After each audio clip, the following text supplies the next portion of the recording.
Assalamualaikum warahmatullahi wabarakatuh. Perkenalkan, nama saya Muhammad Rizky Akbar. Saya berasal dari sekolah SMKN 1 Pangkalan Kerinci. Hari ini saya akan menceritakan tentang Hikayat Timun Mas, berasal dari cerita Jawa Tengah.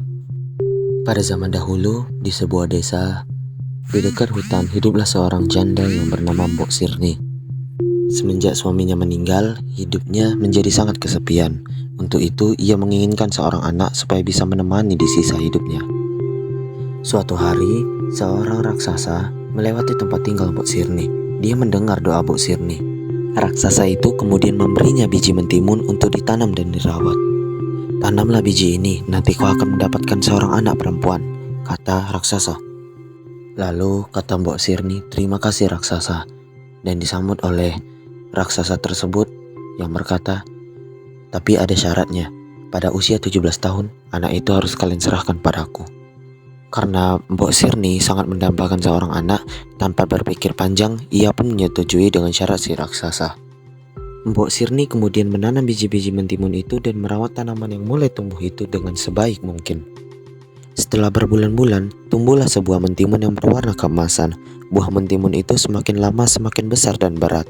Ketika buah itu sudah masak, Mbok Sirni pun memetiknya dan membelah buah itu dengan hati-hati. Dan betapa terkejutnya, karena di dalam buah itu, Mbok Sirni menemukan seorang bayi perempuan yang sangat cantik. Mbok Sirni sangat bahagia. Dia lalu memberi nama bayi tersebut, yaitu Timun Mas.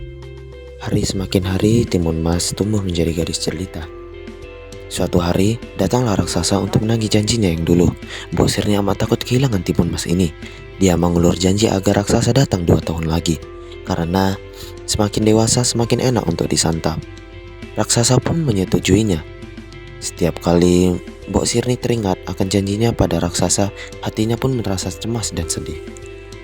Suatu malam, Mbok Sirni pun bermimpi agar anaknya selamat. Ia harus menemui seorang petapa di Gunung Gundul.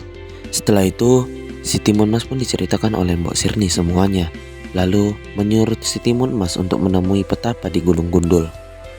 Setelah si Timun Mas ini menemui petapa di Gunung Gundul, dia diberi 4 bungkusan kecil, yaitu ada biji mentimun, jarum, garam, dan terasi. Lalu, keesokan harinya, raksasa pun datang kembali untuk menagih janji tersebut. Dan si Timun Mas disuruh oleh Mbok Sirni untuk melarikan diri dengan membawa 4 kantong yang telah diberikan oleh petapa di Gunung Gundul. Raksasa pun melihat Timun Mas yang lari dan segera mengejar Timun Mas ke arah hutan. Di saat si Timun Mas dikejar oleh raksasa, Timun Mas pun mengeluarkan kantong pertama yang berisi benih-benih mentimun ajaib, yang seketika tumbuhlah kebun mentimun yang sangat luas. Raksasa sangat kelaparan hingga memakan mentimun-mentimun yang ada di ladang tersebut.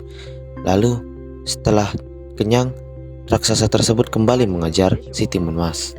Lalu setelah itu, di saat si Timun Mas masih dikejar oleh raksasa, Timun Mas pun mengeluarkan kantong kedua yang berisi jarum-jarum yang tiba-tiba berubah menjadi ladang bambu yang sangat tajam. Sungguh disayangkan, di saat bambu-bambu tajam tersebut muncul, raksasa pun masih bisa melewatinya dan tetap terus mengejar si Timun Mas. Dan di saat si Timun Mas dikejar lagi, Timun Mas pun mengeluarkan kantong ketiga yang berisi garam yang tiba-tiba berubah menjadi lautan. Namun sangat disayangkan, ketika lautan itu muncul, si raksasa pun dapat berenang dengan cepat dan terus mengejar si Timun Mas. Lalu saat itu Timun Mas pun dikejar lagi, dan Timun Mas mengeluarkan kantong terakhir yang berisi terasi yang bakalan berubah menjadi ladang lumpur yang sangat luas. Di saat si raksasa masuk ke dalam lumpur tersebut, raksasa pun mulai tenggelam secara perlahan, dan raksasa mulai kecapekan karena di saat itu juga dia habis mengejar si Timun Mas secara terus-menerus, dan akhirnya raksasa pun tenggelam. Timun Mas pun merasa sangat lega dan sangat-sangat bersyukur. Setelah itu, Timun Mas pun kembali ke rumahnya Mbok Sirni. Dan di saat itu pula Mbok Sirni merasa senang, gembira, dan lega karena Timun Mas telah selamat dari si raksasa. Dan Mbok Sirni sangat bersyukur akan hal tersebut. Lalu mereka hidup bahagia selamanya. Sekian dari hikayat si Timun Mas. Mohon maaf jika ada salah.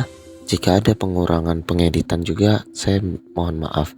Wabillahi taufiq walhidayah. Wassalamualaikum warahmatullahi wabarakatuh.